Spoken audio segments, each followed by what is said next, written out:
Meus amados irmãos, eu vos saúdo com a paz do Senhor Jesus Cristo. Eu peço a bondade a vocês que abram as vossas Bíblias no Evangelho de Jesus Cristo, conforme escreveu Lucas. O capítulo é o 5 e eu quero fazer menção dos versos 12 até o 16. Lucas capítulo 5, versos 12 a 16. E com a ajuda de Deus, o Espírito Santo, o nosso Senhor, extrair algumas lições para mim e você esta noite. Diz assim a palavra de Deus, verso 12. E aconteceu que, estando ele numa das cidades, veio à sua presença um homem coberto de lepra.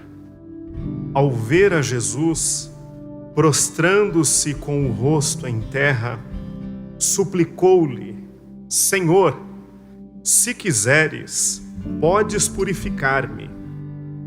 E ele, estendendo a mão, tocou-lhe, dizendo: Quero, fica limpo. E no mesmo instante lhe desapareceu a lepra.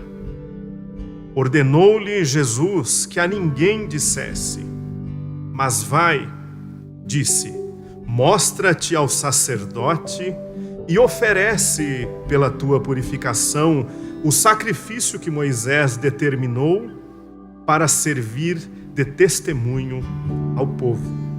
15. Porém, o que se dizia a seu respeito cada vez mais se divulgava, e grandes multidões afluíam para o ouvirem e serem curadas de suas enfermidades. Ele, porém, se retirava para lugares solitários e orava. Amém. Nós temos este relato da cura de um leproso em pelo menos 3 evangelhos. Nós encontramos este relato no evangelho conforme escreveu Mateus. Encontramos também o relato conforme escreveu Marcos. E encontramos este relato conforme escreve Lucas. Talvez Lucas, nesta passagem que lemos, ele consiga fazer o relato com maior riqueza de detalhes, uma vez que ele faz a detecção que este homem estava tomado pela lepra. Talvez também por ser médico. É interessante que Mateus, Marcos e Lucas relatam este episódio, mas nenhum deles nos apresenta ou nos informa o nome deste homem, idade, se casado ou não, se tinha filhos. Nós não sabemos nada disso. O que nós sabemos é que em um determinado momento este homem, ele percebe algumas manchas em seu corpo. E preocupado com estas manchas que aparecem em seu corpo, acostumado inclusive com a proposta da lei, o que apresentava a lei, e também o sacerdote, ele de pronto procura o sacerdote, que era uma espécie de autoridade sanitária e religiosa da época, apresenta aquela lesão em seu corpo e de imediato o sacerdote o coloca em quarentena. E não é necessário aqui nós explicarmos o que é uma quarentena, porque nós estamos bem familiarizados com ela.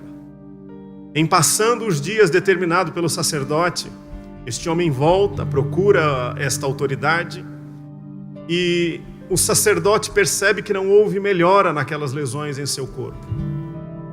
O diagnóstico foi cruel e devastador para este homem. Este sacerdote diz para este homem: olha, se aparte de sua família, não venha mais nas celebrações no templo, socialmente você está proibido do convívio, porque pelo que compreendo e percebo, você está leproso. Em estando leproso, este homem estaria maldito, amaldiçoado. Estes historiadores ou estes evangelistas, eles também não apresentam pormenores e nem detalham se este homem teve a oportunidade de beijos e despedidas e abraços, enfim, de sua família, que muito provavelmente tinha. O que sabemos é que, conforme a lei, este homem se vestiu de trapos e jogou cinza em seu corpo, e a partir de então ele passou a viver em cavernas ou em uma colônia para leprosos. A Bíblia também, ela apresenta com muita propriedade, especialmente no Antigo Testamento, o que vinha a ser esta lepra. A lepra, ela atingia o corpo do ser humano. Em alguns casos, ela começava por dores nas articulações. Em outros casos, ela começava com um tipo de descamação da pele.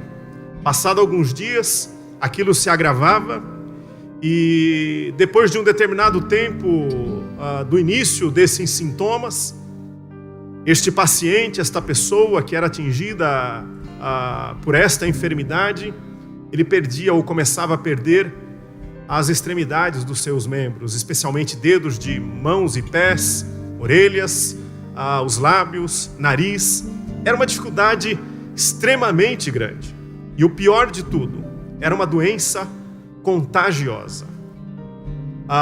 Segundo a história de Israel, os rabinos conseguiram catalogar pelo menos 72 tipos de doenças de pele conhecidas como lepras.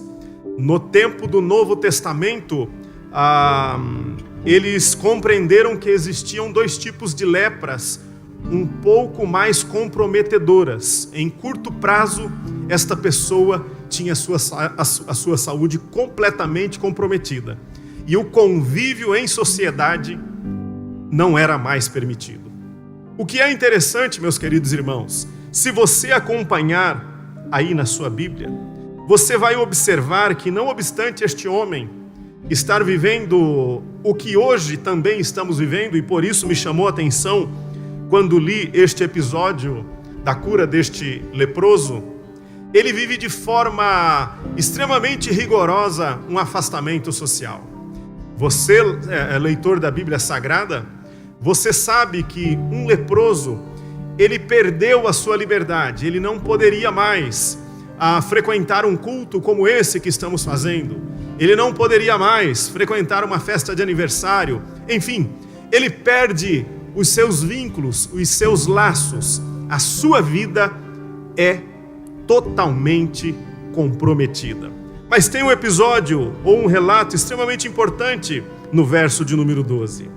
Este verso diz, segundo a percepção do evangelista Lucas, que ele vem até a presença de Jesus Cristo.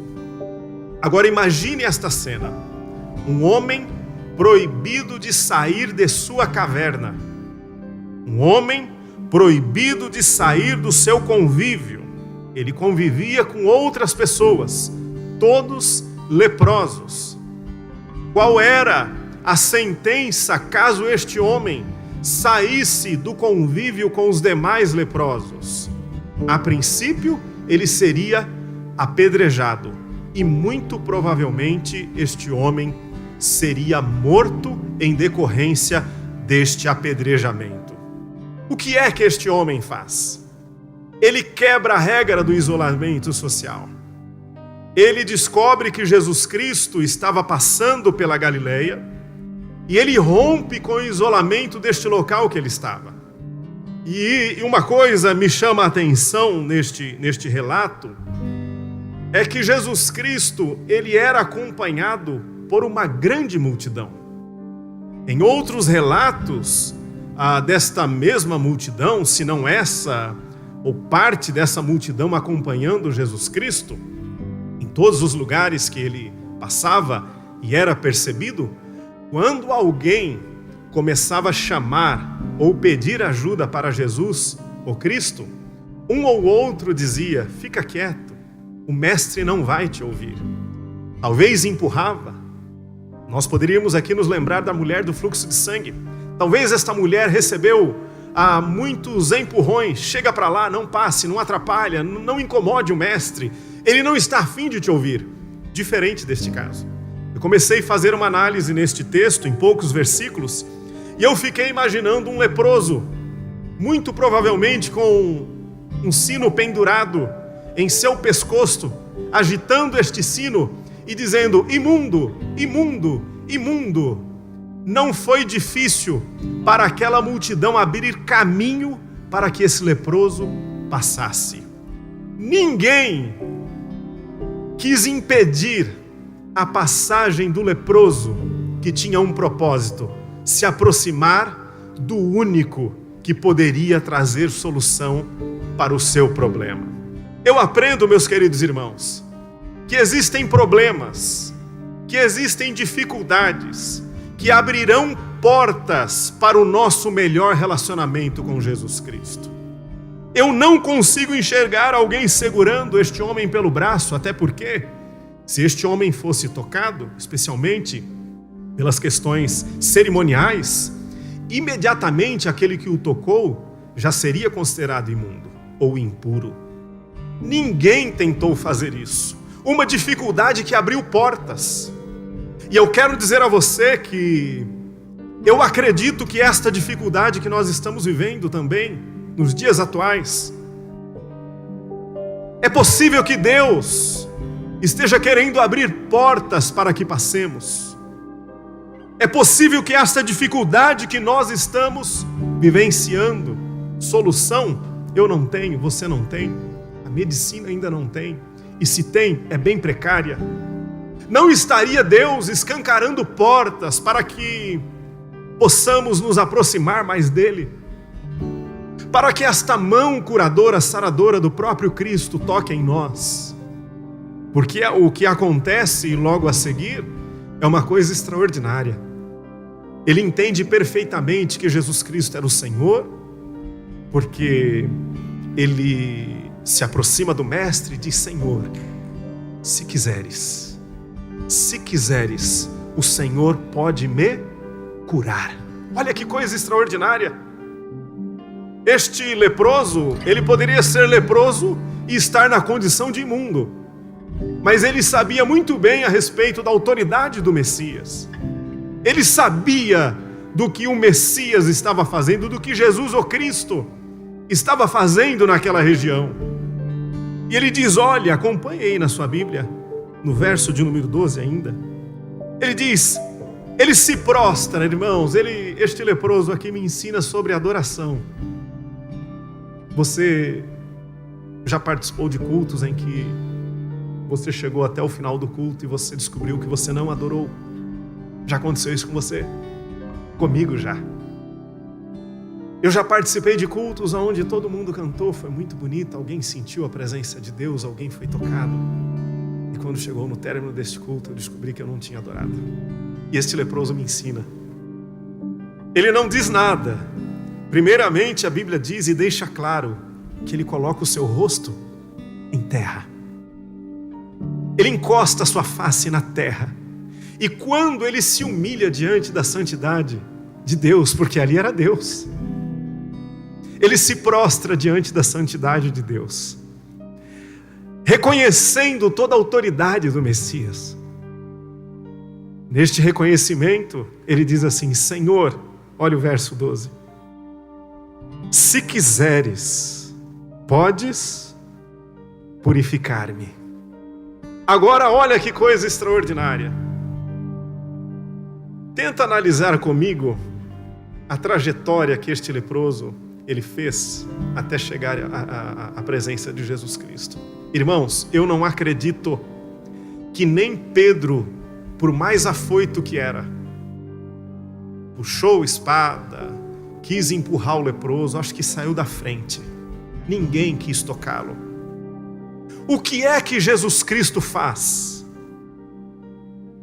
Se eu toco em um leproso, automaticamente eu me torno impuro.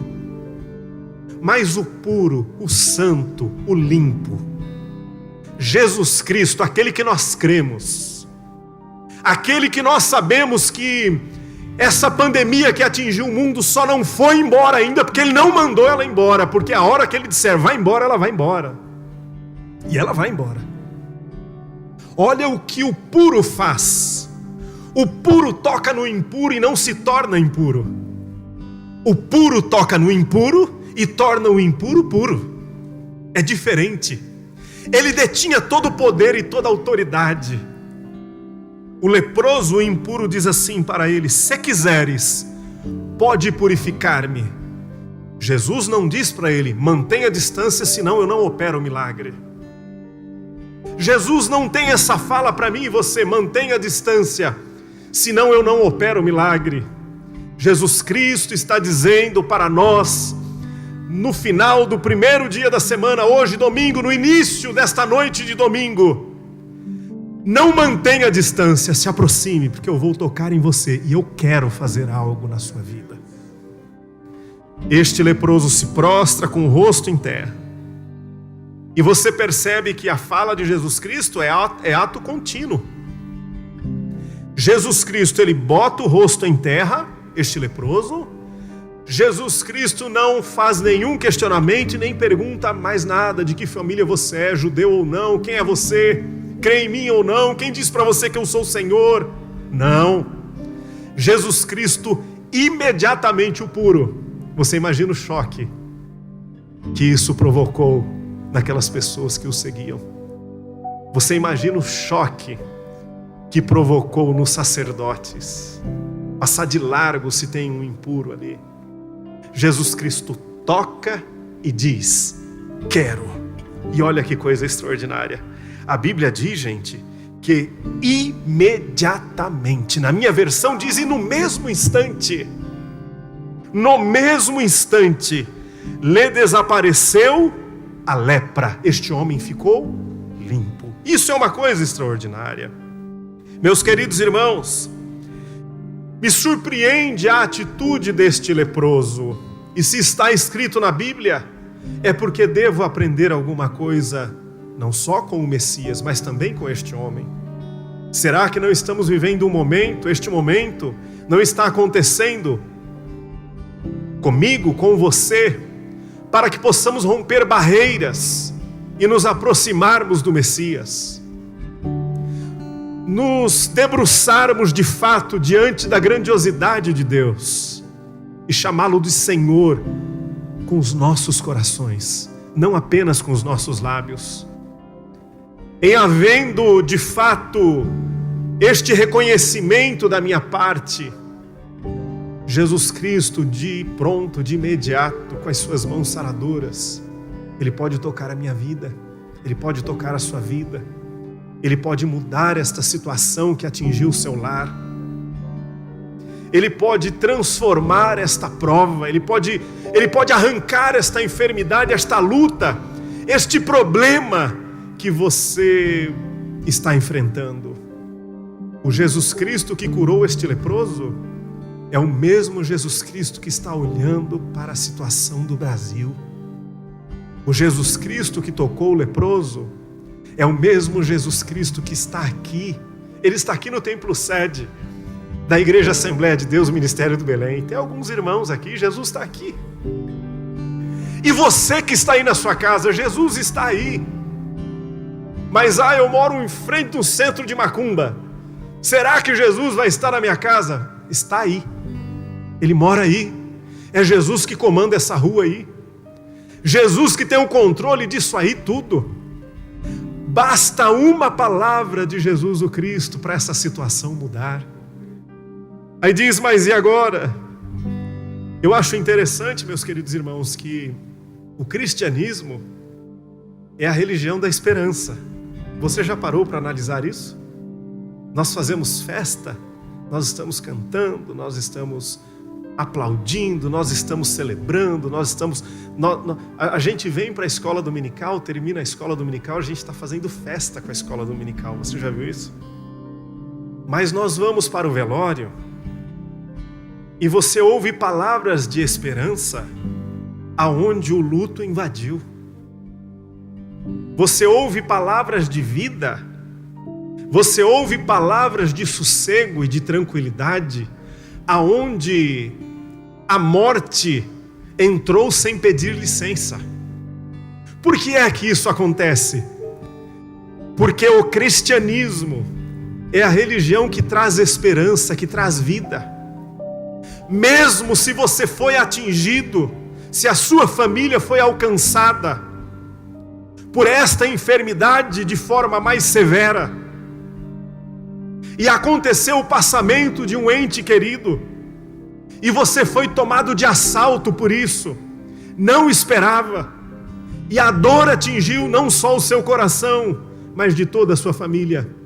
Eu quero concluir a minha fala dizendo a você: não se assuste, não tenha medo, o nosso Deus está no controle. Creia, assim como esse leproso rompeu as barreiras, os agentes impeditivos,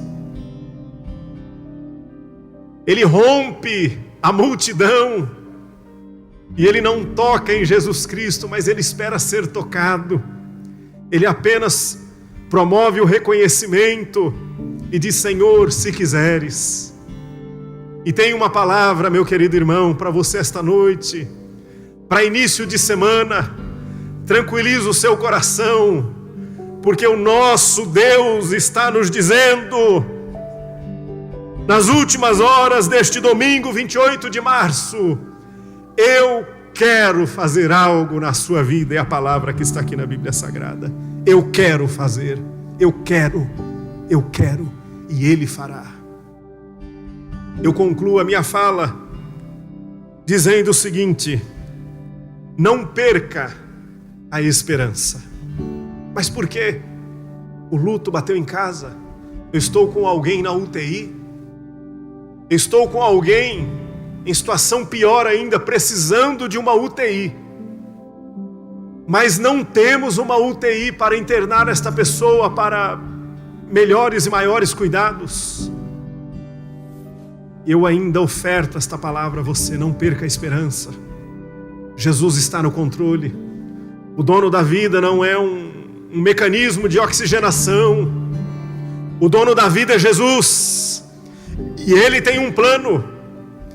Deus tem um plano nesta dificuldade que você está passando. Deus tem um plano neste momento ácido que você está vivendo. Deus tem um plano. E eu quero deixar a você, e aqui eu encerro esta fala, Jeremias 29:11. Talvez você se perguntou: mas que plano é esse? Pessoas morrendo aos montes, que plano é esse? Deus tem um plano. 29:11 de Jeremias diz assim: porque eu, o Senhor, é que sei os pensamentos que tenho sobre vós, pensamentos de paz e não de mal, para vos dar o fim que esperais. Que Deus te abençoe em nome de Jesus.